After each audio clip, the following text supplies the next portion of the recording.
Uy, ano na? Grabe! Bakit ganon? Teenager lang tayo nun na. Nag-celebrate ako ng 20th year ko sa showbiz. Nare-realize ko, nag 20 years ka na rin sa showbiz kasi dahil halos sabay tayo. Ang Bulaga days. Grabe, 2 dekada ka na rin sa industriya. From sex bomb to Rochelle. Parang On kailan your lang, own. no? Parang kailan lang. Parang kailan lang siya kung isipin, no? Ang bilis nung 20 years.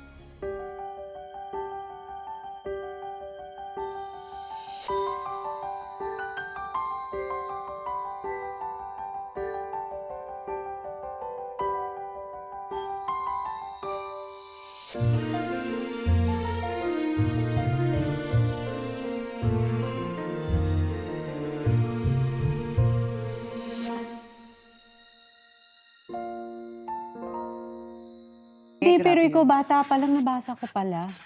Namulat ka na na mahirap ang buhay. Oo. Kami yung tipikal na, katulad ng mga kapitbahay, mga kalaro mo na lahat ng klase ng laro sa kalsada nilaro. Minsan, narinig ko lang, nag-uusap ang mga magulang ko na wala ng bigas, wala. Pero hindi ko siya iniintindi. Ang iniintindi ko, paano ako makakatakas mamaya. Parang ganon. So, hindi ko rin alam na maitim ako sa araw. Ang alam ko lang, naglalaro lang ako. Tapos, babalik ka lang ng bahay pag dapat bago mag-alas 6. Alas 5. Alas 5, dapat nagsasaing ka na. Amoy araw ka na nun. Tapos ka nang kumain ng turon. Dapat. Tsaka sa Malabon kasi, sa Dampalit, dati, may umihi lang 3 macho, baha. Minsan nga may nangyari sa akin, natutulog ako yung pagising mo, tumalansik. Ayan na siya. Kapatay ko siya. Ayun yung baha. Ka-level lang pala mga baha dito, ganon. Tapos wala na, parang, okay, andito na yung baha. Mababasa na pala ako. Yung tsinelas ko, ayun, inanod na nung wala na akong tsinelas. Alam mo Mamaya kung ko ba't na masaya nung bata? Hindi tayo naawa sa sitwasyon natin. Hindi natin alam na may mga Walang mayayaman comparison. pala. Oo. Ganun pala yun sa bandang ganito. Dapat Ganun pala oo. yun sa may mga ano. Ayun lang Akala pala ko yun. kasi pag nakamaong pants ako, tapos naka-t-shirt na ako, yung pang simba ko. Akala ko, yun na yung pang Pick na sagara. yun. Akala ko mukha na ako mayaman. Pick na yun, magsisimba kayo, Oo, tapos yun na bagong pala damit. yun. So, Hindi pala. hindi pala. Tsaka wala namang budget noon eh. Wala talaga. Parang bibilang ka lang ng bagong sapatos, parang once every 2 years.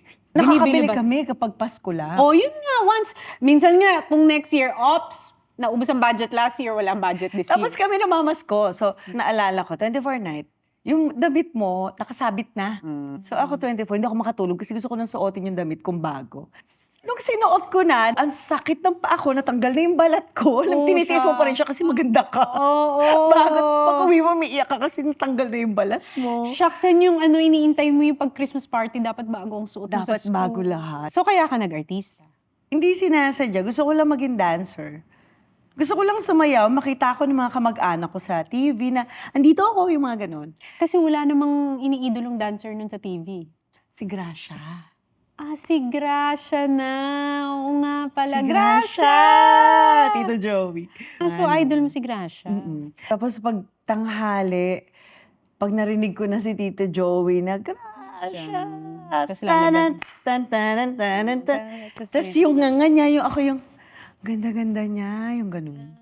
Uy, alam mo, totoo talaga yan. Kung anong madalas mong iniisip, kung anong gusto mo doon papunta buhay mo. Tinan mo, napunta siya Itbulaga. Hinahangaan lang niya. Lagi ako nanonood ng Itbulaga. Lahat Yung naman, pamilya, diba? diba? Nung una nga ako nag-perform doon, hindi ko alam paano ako nakatapos sa isang sayaw eh. Ilan taon ka una ka nag-perform? 13. Ah, Sumasayaw lang ako nung paulit-ulit. Ito lang yung ginagawa ko. Parang hindi ako sumayaw. grabe, 13 ka pala nung una kang sumayaw sa Bulaga. Pero grabe, naabutan namin ako ang peak ng sex bomb.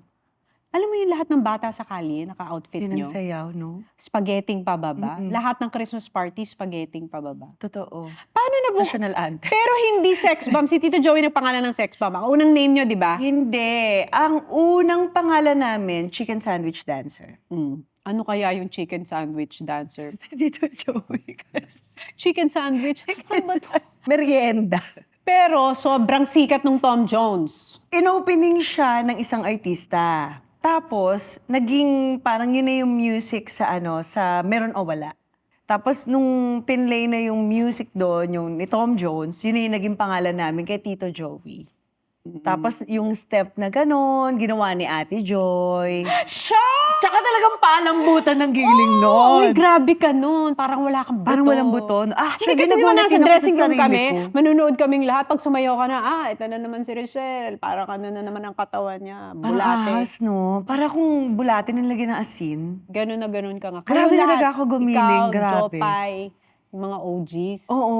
Di ba? Siguro yun yata nagustuhan ng TVJ sa amin pag sinabing sayaw. Parang nga kayong mga batang kiti-kiti. No? Lampaso, no? Etong Ah, sayo. Ay, ganyan. Ano pinaka na-enjoy mo nung time na yun? Ang bata mo kasi nun.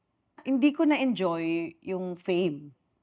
Hindi mo naramdaman. Hindi ko naramdaman. Dahil, Laging puyat eh. pagod na pagod kayo Pagod nun. eh. Imagine mo, everyday kayo nasa TV, tapos sa hapon may show pa kayo sa probinsya, show.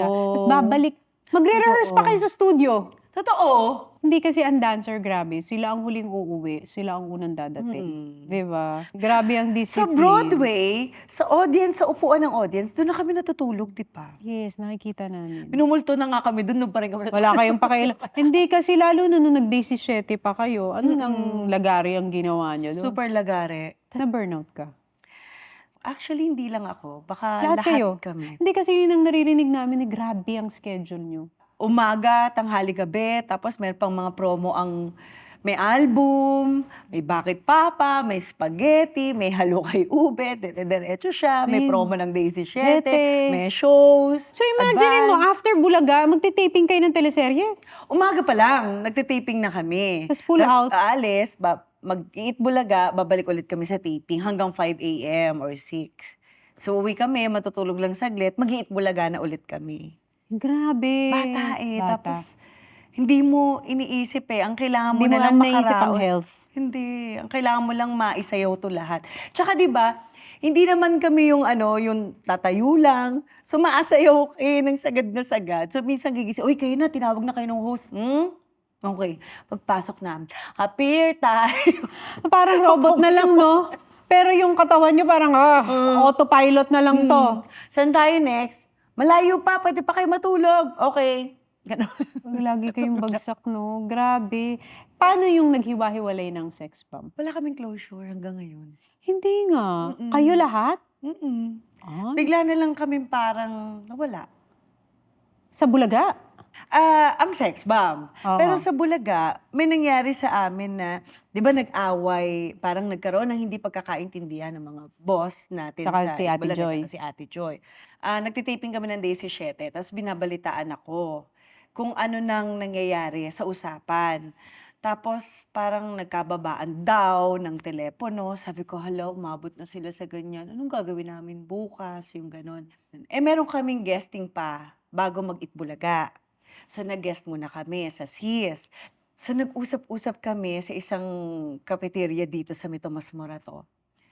Majority wins. Kung sino ang gustong umaten ng Itbulaga, taas niyo yung kamay niyo. Lahat nagtaas ang kamay. Attend tayo. Okay.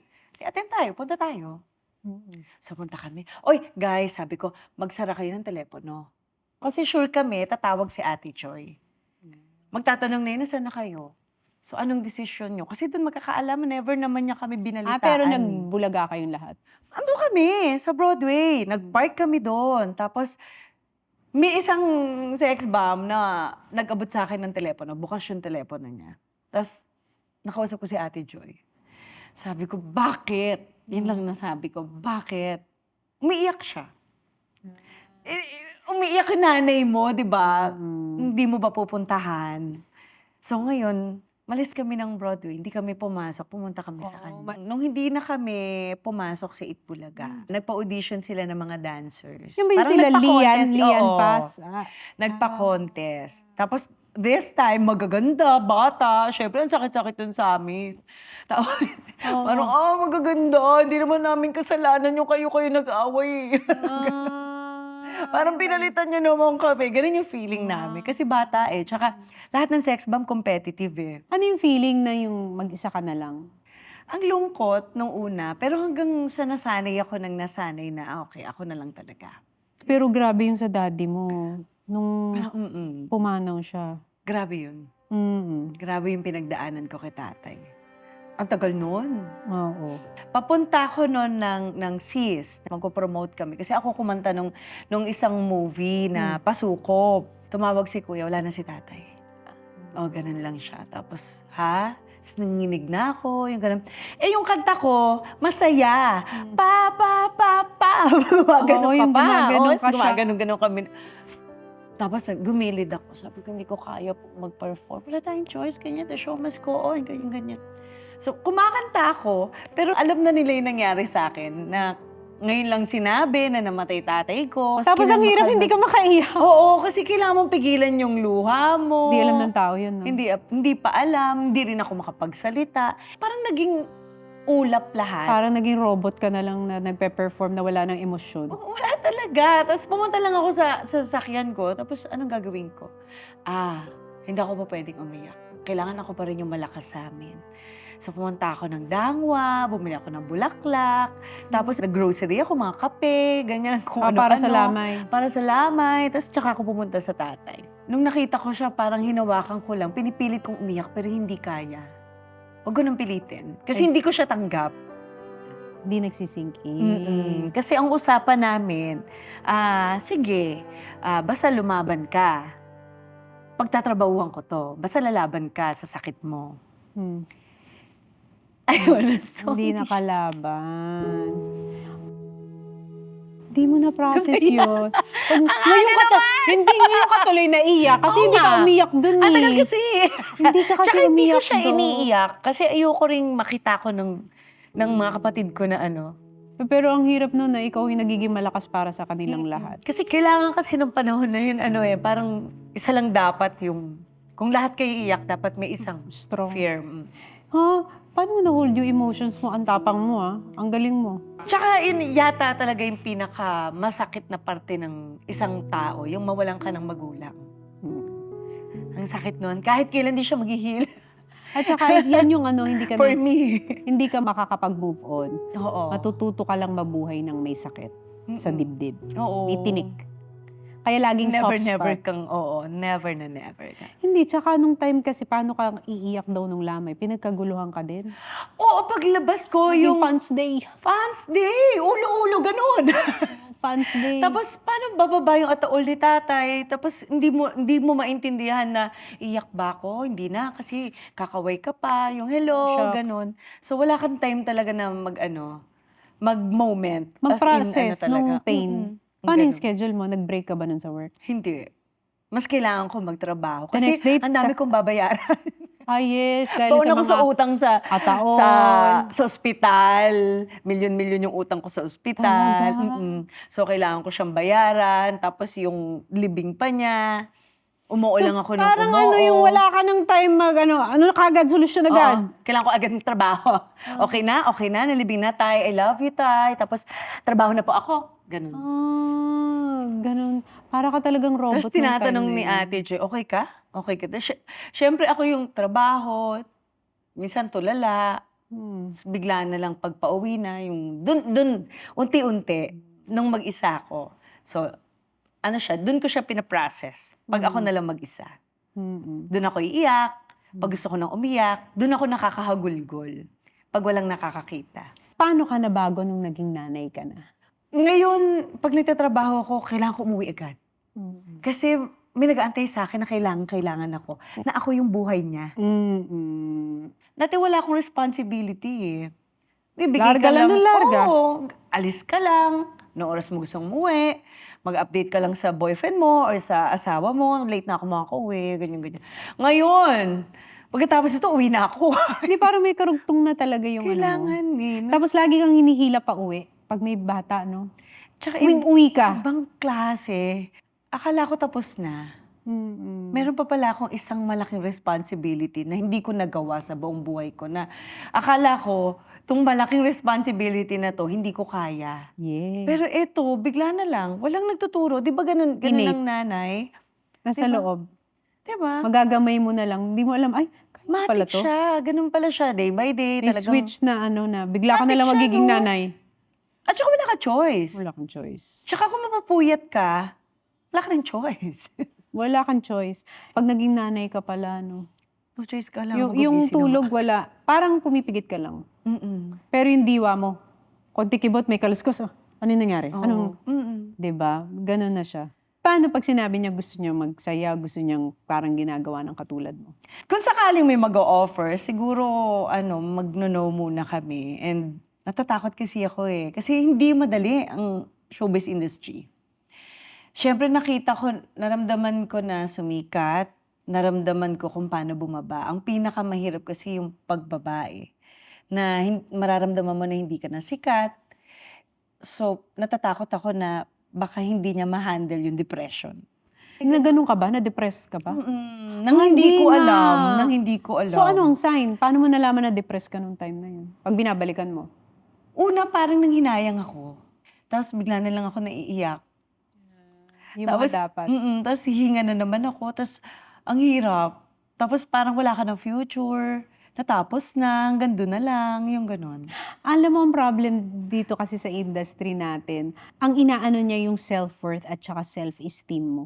Kailangan mo ng matibay na loob sa industriyang. Sobra. Kaya isa siya sa na siguro papayagan namin siya ni Art pag kaya niya na mag-decide.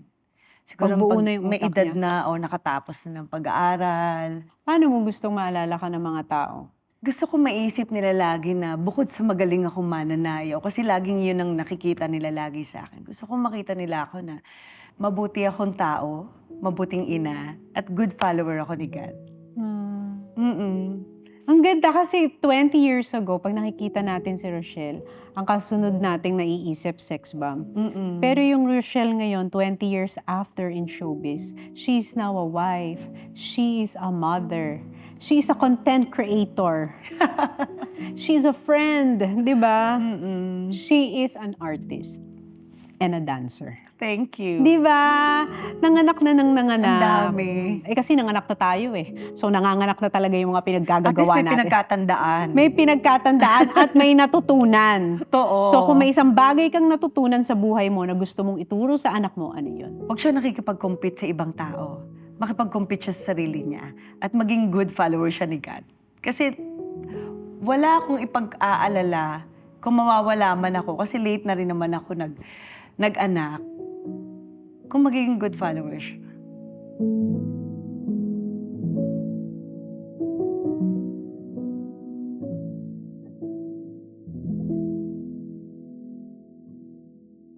Sige Ayun, nga. ganyan, oh. Sige nga. Ako si Rochelle. Ako si Jopay. Ako naman si Icy. Oh, yung maliliit, no? Grabe sila. Oh, ba Oo, 80, tsaka sa gumaganyan ka pag-workout. pa, no? Grabe si Rochelle, 80, nagmaganon pa. Diba? Nag-zumba kami, no? Ay, pero alam mo, mahaba buhay nyo kasi gumagalaw kayo lagi eh. Di ba dapat Sana. ganun? Di ba yun ang sinasabi? Bulaga pa lang term na yun eh. O, galaw-galaw para hindi ma-stroke. Para, Di ba yun ang mga natutunan natin itong pandemya? Para hindi ka yes, magasakit. galaw ng galaw para Kailangan hindi mo tumaas ang mag-workout. cholesterol.